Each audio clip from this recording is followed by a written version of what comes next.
मोहम्मद अलैहिस्सलाम का मज़ार मौजूद है कि जो 10वें इमाम इमाम अली नक़ी अलैहिस्सलाम के फ़र्जंद होते हैं, 11वें इमाम के भाई होते हैं और इमाम ज़माना अलैहिस्सलाम के चचा होते हैं।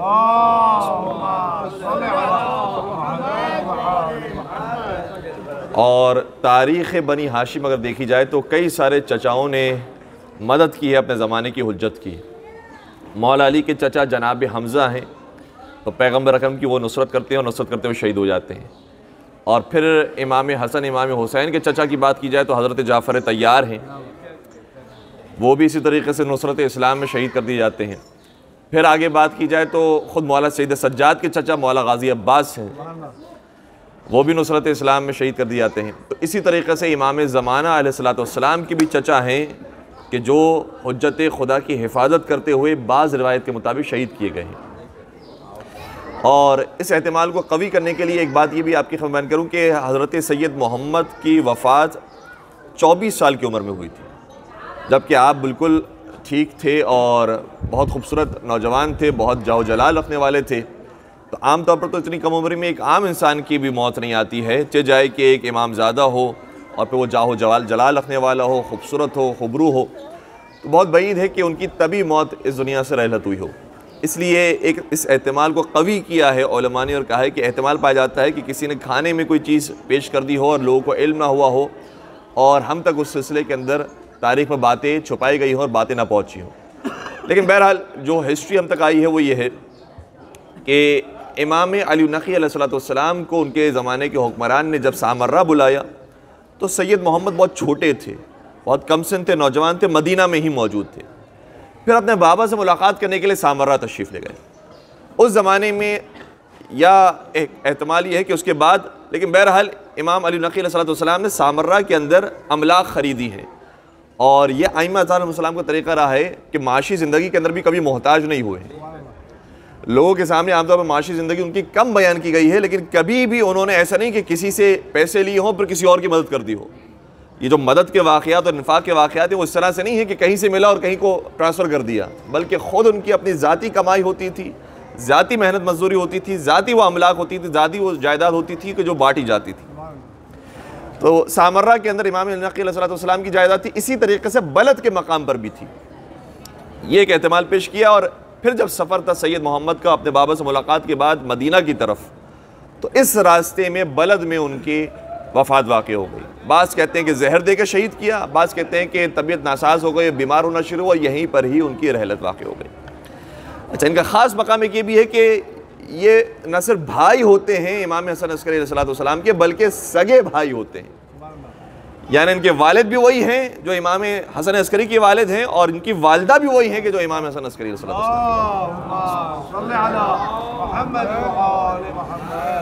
और फिर इनका जाहो जलाल बहुत ज़्यादा है, बिलखुसूस इराक़ मोमिनीन के दरमियान हत्ता अहले सुन्नत बरादरान भी बहुत ज़्यादा अक़ीदा रखते हैं इनसे और घबराते हैं। बहुत सारे वाक़यात हैं कि जिसको शोहरत हासिल हुई है, मिसाल के तौर पर यहाँ पर अगर कोई चोरी कर ले तो ज़रूर वो अज़ाब में मुब्तला होता है।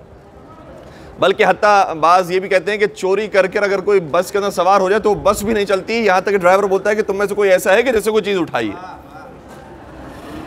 और औलाद के हवाले से बहुत सारे वाक़यात हैं कि सैयद मोहम्मद के वास्ते से दुआ की औलाद के लिए, तो औलाद सालिहा नसीब हुई है। और नज़र और क़ुरबानी का भी जो सिलसिला है वो इसी तरीके से, अलबत्ता दो तरह से नज़र मानी जाती है कि या तो आप पहले ही क़ुरबानी पेश कर लें और ये नियत करें कि मैंने ये क़ुरबानी सैयद मोहम्मद की खुशनुदी के लिए इसलिए की है ताकि मेरा फ़ला काम हो जाए, मुझे औलाद नसीब हो जाए, मेरी औलाद नेक हो जाए। या दूसरी तरीक़ा ये होता है कि अभी आपने ये मन्नत की है कि अगर मेरा फ़ला काम हो गया तो मैं उस काम होने के बाद नज़र दूंगा सैयद मोहम्मद के लिए। तो ये तरीक़ा भी बिल्कुल जायज़ है और अपने शहरों के अंदर भी आप नज़र दिलवा सकते हैं। जब काम हो जाए तो अपने शहर के अंदर भी क़ुरबानी का जानवर ख़रीद कर नज़र कर दे सैयद मोहम्मद को और इस तरीक़े से सैयद मोहम्मद का गोश्त तकसीम किया जा सकता है। अब आते हैं एक और अहम नुक्ते की तरफ जिसकी वजह से इनके मज़ार को एक ख़ास अहमियत हासिल है, और वो है कि ये बड़े भाई होते हैं इमाम हसन अस्करी अलैहिस्सलाम और बड़े बेटे होते हैं 10वें इमाम इमाम अली नक़ी अलैहिस्सलाम के। शायद मेरी बात सही तरीके से आप तक पहुँची नहीं कि हमारे जितने भी आइम्मा हैं वो आम तौर पर अपने बाबा के लिए बड़े बेटे की हैसियत रखते हैं और अपने तमाम भाइयों में बड़े भाई हुआ करते थे। हम मौला अगर सैयद सज्जाद से ना सही इमाम बाक़िर से बात लें, इमाम बाक़िर हैं, इमाम सादिक़ हैं। तो आम अक़ीदा ये था शियों का कि चूँकि ये बड़े फ़र्जंद हैं 10वें इमाम के, इसलिए ये इमाम बनेंगे। और 10वें इमाम ही इन्हें अपने साथ महफ़िलों में ले जाया करते थे और इनका जाओ जलाल भी ऐसा था, लोग ये समझ रहे थे कि इनके बाद ये इमाम हो जाएंगे। लेकिन चूँकि इनकी वफ़ात इमाम की मौजूदगी में हो गई और बाप की मौजूदगी में जब बेटे की वफ़ात या शहादत हो गई है, तो अब पता चलता है कि नहीं, ये इमाम नहीं होंगे, इनके शायद दूसरे फ़र्ज होंगे जो इमाम होंगे। तो चूँकि इमामत का अक़ीदा इनके बारे में कायम हुआ था, इसलिए लोगों की निगाह और ज़्यादा बुलंद हो गई कि हाँ, इनका मकाम इस एतबार से ज़्यादा है कि ये सारी शान रखते थे इमाम होने की, लेकिन इमाम नहीं है। और मैं इसके लिए मिसाल पेश करूँगा, शायद बेहतरीन मिसाल इसके लिए हज़रत अली अकबर अलैहिस्सलाम की होगी।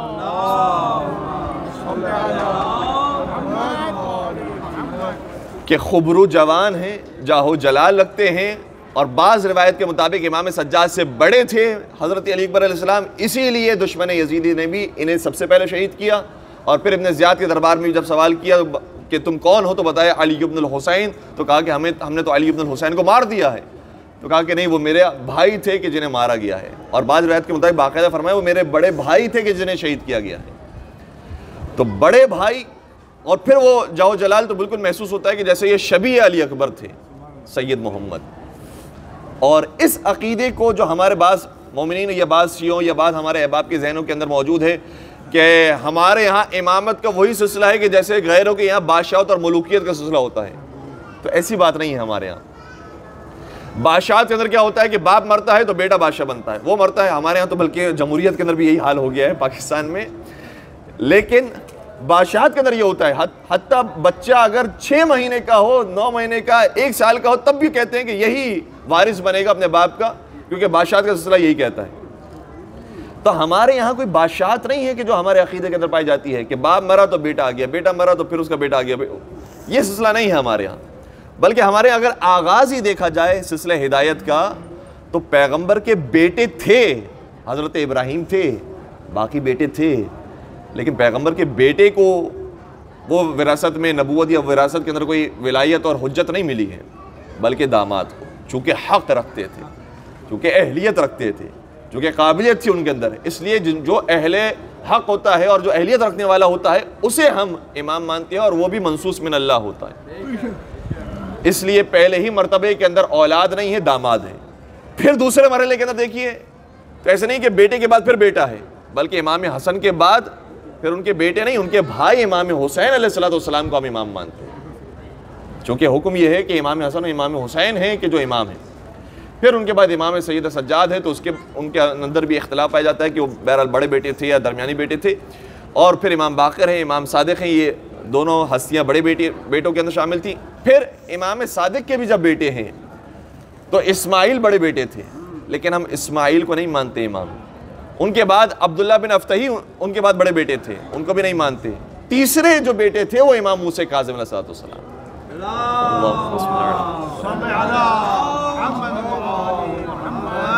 तो ये अच्छी तरह हमारे बच्चों को जहन में बिठा लेना चाहिए कि हमारे यहाँ कोई बादशाहत और मलूकियत वाला निज़ाम नहीं है कि बाप गया तो बेटा और बेटा गया तो बेटा, फिर ये सिलसिला हमारा चल रहा, बल्कि जो अहलियत रखता है और जो खुदा की तरफ से मंसूब शुदा होता है हम उसे इमाम मानते हैं। अलबत्ता खुदा ने कुरान करीम के अंदर भी ये मिसाल कायम की है कि जो अहलियत रखने वाले अफराद हैं उनकी मिसालें शजर तय्यबा की तरह हैं। तो आम तौर पर जो अच्छे अहलियत रखने वाले अफराद होते हैं वो निकलते उसी शजर से ही हैं। तो देखना पड़ता है कि उस शजर के अंदर कौन ऐसा है कि जो अहलियत रखता है इस ज़माने की, और इस ज़माने के अंदर वो हुज्जत खुदा कौन है।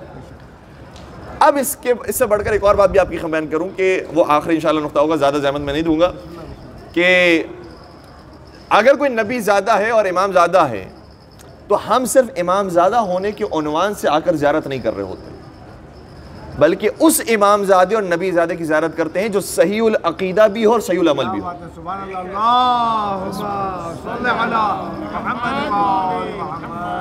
वरना तो कुरान में मिसाल और सबसे पहले हज़रत इब्राहीम की, हज़रत आदम अलैहिस्सलाम के बेटे की मिसाल है। हाबील नेक है, काबिल बहुत बुरा है। हाबील पर सलाम है, काबिल पर लानत है। दोनों एक ही बाप एक ही माँ से हैं, लेकिन इसके बावजूद चूँकि एक अच्छे किरदार का है तो सलाम है, बुरे किरदार का है तो लानत है। तो हमारे यहाँ कोई रिश्तेदारियाँ मेयार नहीं है, हमारे यहाँ कोई कराबतदारियाँ मेयार नहीं है, हमारे यहाँ तकवा परहेजगारी मेयार है। इसी तरीके से हज़रत नूह अलैहिस्सलाम की बेटी की मिसाल मिलती है कि सूरह नूह का वाक़या मौजूद है, नाफरमान था, हलाक हो गया, और यहाँ तक कि कहा कि ये मेरे अहल में से, इसके बचा ले। खुदा की तरफ से आवाज़ आई, ये तेरे अहल में से नहीं है, हमने तेरे अहल बैत में से इसे खारिज कर दिया। तो परवरदिगार कुछ ऐसे होते हैं कि जिन्हें अहले बैत रसूल में शामिल करता है, और कुछ ऐसे होते हैं जो शामिल होते हैं और उन्हें बाहर करता है। तो इससे हमें बात समझ में आई कि नबी से रिश्तेदारियां बनाने से कुछ नहीं होगा। तवज्जो रखिएगा, नबी से रिश्तेदारियां बनाने से जन्नत और जहन्नम का फैसला नहीं होगा, तक़वा परहेज़गारी हासिल करने से जन्नत और जहन्नम का फैसला। जनाब इस्माइल की मिसाल भी है। और फिर हम आगे देखते हैं तो हज़रत लूत अलैहिस्सलाम की मिसाल भी बयान की, उनकी ज़ौजा की मिसाल, हज़रत नूह अलैहिस्सलाम की ज़ौजा की मिसाल बयान की गई है। फिर आगे आए तो पैगम्बर अकरम की ज़िंदगी के अंदर मिसालें मौजूद हैं और उसको आप मुझसे ज़्यादा बेहतर जानते हैं।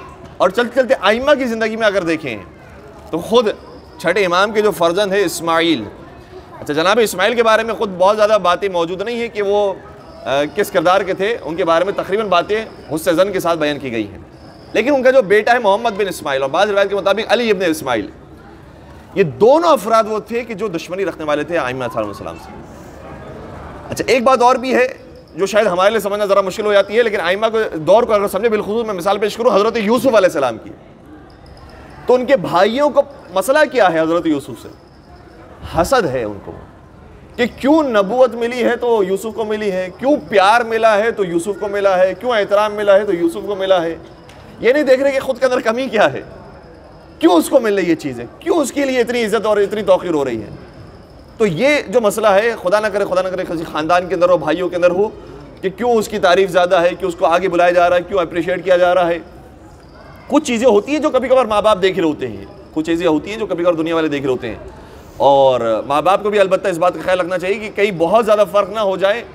ये भी ज़ाहिरन पाँचवें इमाम या छठे इमाम का जुमला ये है कि हम अपने बच्चों को जो बाज़ अहलियत नहीं रखते हैं इसके बावजूद प्यार करते हैं, ताकि उनके अंदर नफ़रतें कायम ना हो जाए।